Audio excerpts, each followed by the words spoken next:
उज्जवल राजस्थान 3.0 प्रदर्शनी के दूसरे दिन छात्रों, युवाओं, किसानों, उद्यमियों और आम नागरिकों की बड़ी भीड़ उमड़ी। लोगों ने सरकारी योजनाओं, नई तकनीकों, शिक्षा, रोजगार, कौशल विकास और उद्यमिता से जुड़े अवसरों की जानकारी ली। डॉक्टर मन्नालाल रावत, सांसद उदयपुर के मार्गदर्शन में आयोजित प्रदर्शनी में युवाओं ने उच्च शिक्षा, करियर, रिसर्च, तकनीक और नवाचार से जुड़े विशेषज्ञों से संवाद किया। किसानों की भागीदारी रही खास। किसानों ने आधुनिक एवं प्राकृतिक खेती, फसल सुरक्षा, कृषि तकनीकों और किसान केंद्रित सरकारी योजनाओं की जानकारी प्राप्त की। प्रदर्शनी में ICAR, ICMR, FSSAI, CSIR, RBI, bank of Baroda, भारतीय खाद्य निगम और राष्ट्रीय फॉरेंसिक विज्ञान विश्वविद्यालय सहित कई प्रतिष्ठित संस्थाएं शामिल हैं।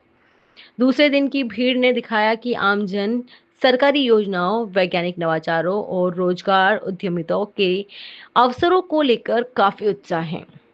उज्जवल राजस्थान 3.0 प्रदर्शनी 22 अगस्त 2026 तक आमजन के लिए निःशुल्क खुली रहेगी। अंतिम दिन सुबह 10 बजे से 5 बजे तक होटल योइस उदयपुर में प्रदर्शनी का आयोजन होगा। भाषनी, जो कि लैंग्वेज बैरियर को मिटाने का काम कर रही है। भाषनी का पूरा नाम है भाषा इंटरफेस फॉर इंडिया, जो ministry of electronics and information technology का एक डिवीजन है, जिसका नाम है डिजिटल इंडिया भाषनी डिवीजन। हम वो काम कर रहे हैं जो लैंग्वेजेस डिजिटल इंफ्रास्ट्रक्चर पे मौजूद नहीं हैं, उनको हम वहाँ पे लाने का काम कर रहे हैं, ताकि हम लास्ट माइल को उनसे जोड़ सकें। आप हमारा पीछे एक वीडियो चल रहा है, उसमें देख रहे होंगे जो हमारे प्रधानमंत्री जी की स्पीच है, वो रियल टाइम में ट्रांसक्रिप्ट हो रही है और ट्रांसलेट हो रही है इंग्लिश और गुजराती में। ऐसे हमारे पास इंटरनेशनली 35+ लैंग्वेजेस हैं, और जो इंडियन लैंग्वेजेस हैं वो हम 36+ लैंग्वेज पहुंच चुके हैं। किस तरह से बच्चे आपके पेज को फॉलो कर सकते हैं? बच्चे भाषनी मोबाइल ऐप यूज़ कर सकते हैं, उसमें वो उसका कॉन्वर्सेशन फीचर यूज़ कर सकते हैं।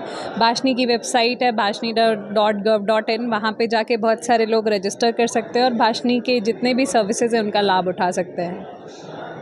यस। नमस्ते, हम लोग जियोलॉजिकल सर्वे ऑफ इंडिया को रिप्रेजेंट कर रहे हैं, और हमारा जो टीम है ये आप देख रहे हैं। और बेसिकली हम लोग इधर पे फॉसिल्स, रॉक्स, मिनरल्स सब कुछ हम लोग इधर पे एग्जिबिट कर रहे हैं। एंड अपार्ट फ्रॉम दैट हम लोगों ने जो बच्चे आए हैं स्कूल्स एंड कॉलेजेस के, उन लोगों के साथ हमने इंटरेक्ट किया, और काफ़ी इंफॉर्मेटिव था, काफ़ी नॉलेज एक्सचेंज हुआ, and it was a memorable and an enriching experience.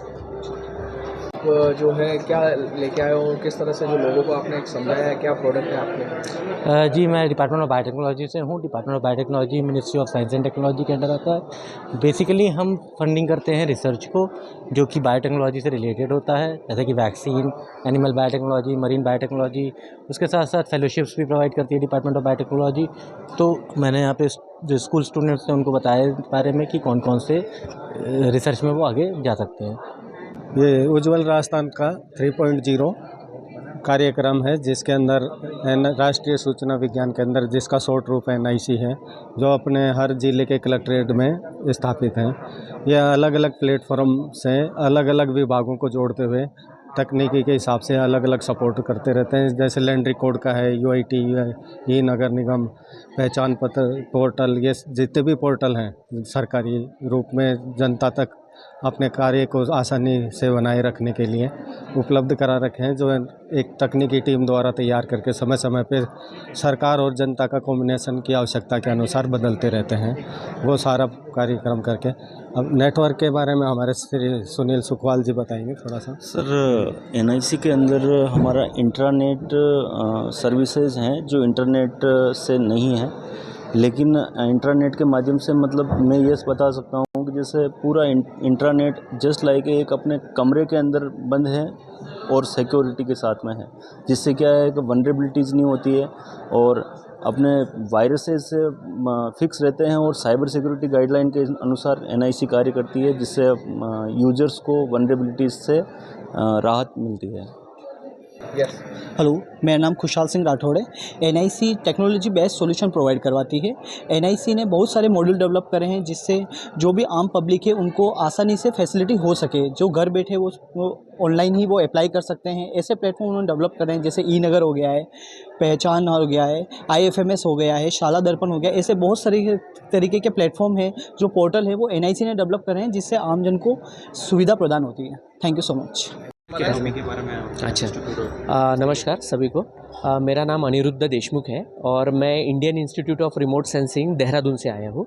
ये हमारा इंस्टीट्यूट इसरो का एक पार्ट है। इसरो सब लोग जानते हैं कि स्पेस साइंस और सैटेलाइट रिमोट सेंसिंग में काम करता है।